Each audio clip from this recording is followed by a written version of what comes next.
ছেলে হঠাৎ কাল রাতে বলে উঠল তাকে নাকি এখনই ফ্রাইড চিকেন বানিয়ে দিতে হবে। তখন আমি দেখলাম ৯টা বাজে।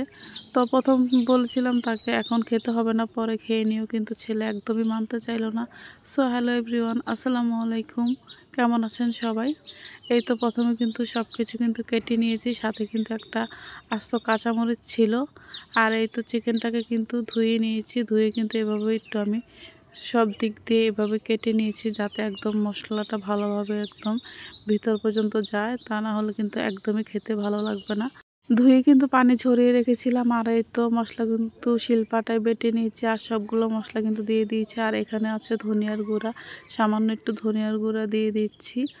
আর এখন দিয়ে দিচ্ছি একটু গরম মশলার গুঁড়ো, আর এই তো স্বাদ মতো লবণ দিয়েছি।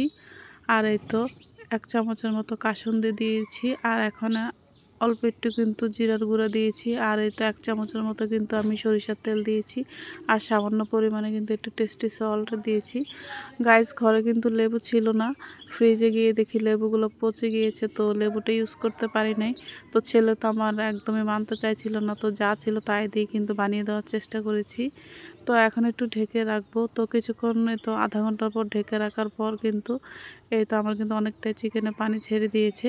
তো এখন ১ টেবিল চামচ পরিমাণ বেসন আর ১ টেবিল চামচ পরিমাণ কিন্তু ময়দা দিয়েছি।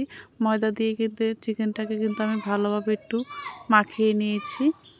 আর এই তো মাখানোর পরে দেখতে পাচ্ছেন এটা কেমন দেখা যাচ্ছে। তো চুলায় প্যান বসিয়ে দিয়েছি, আর এই তো তেলটা কিন্তু গরম হয়ে গিয়েছে। আর এখন কিন্তু আমি চিকেনটাও কিন্তু দিয়ে দিয়েছি। তো এখন কিন্তু আমার ৯:৩০ বেশি বাজে। তো এই তো অনেকটাই কিন্তু হয়ে আসছে, আর আমি কিন্তু চুলার আঁচটা কিন্তু একদমই কমিয়ে দিয়েছি। লেগ পিসটা কিন্তু অনেক বড় ছিল, হয়তো ক্যামেরাতে ছোট দেখা যাচ্ছে, এজন্য কিন্তু আমি একটু লো হিটে কিন্তু ভেজে নিচ্ছি। তা না হলে কিন্তু চিকেনটা ভিতর থেকে কিন্তু একদমই কিন্তু বয়েল হবে না। তো এই তো আমি কিন্তু অল্প আঁচে ভেজে নিচ্ছি। আর আমার ছেলের তো একদমই ধৈর্য চলে যাচ্ছিল। তো এই তো আস্তে আস্তে কিন্তু আমার চিকেনটা কিন্তু ভালোভাবে কিন্তু হয়ে গিয়েছে, আর কালারটা কিন্তু অনেক সুন্দর চলে আসছে। তো এই তো আমি এখন এই তো একটা প্লেটে নামিয়ে নিয়েছি একটা টিস্যুর উপরে। আর এই তো মেয়ে কিন্তু সাজাতে চলে আসছে। তো দেখতেই পাচ্ছেন মেয়ে আমার কীভাবে সাজাচ্ছে। মেয়ে কিন্তু আস্তে আস্তে কিন্তু সাজিয়ে নেওয়া, ঘর গোছানোটা শিখিয়ে যাচ্ছে। তো আমি কিছু বলছিলাম না, আমি আপনাদের সাথে একটু শেয়ার করলাম। পরে কিন্তু এই তো দেখতেই পাচ্ছেন আমি একটু সুন্দর দেখানোর জন্য একটু গাজর দিয়ে দিয়েছি। তো ভিডিওটি অবশ্যই আপনাদের কাছে ভালো লেগেছে। আর আপনাদেরও কি ছেলেমেয়ে যখন তখন ফ্রাইড চিকেন খেতে চায় কি না, সেটা অবশ্যই কমেন্টে জানাবেন।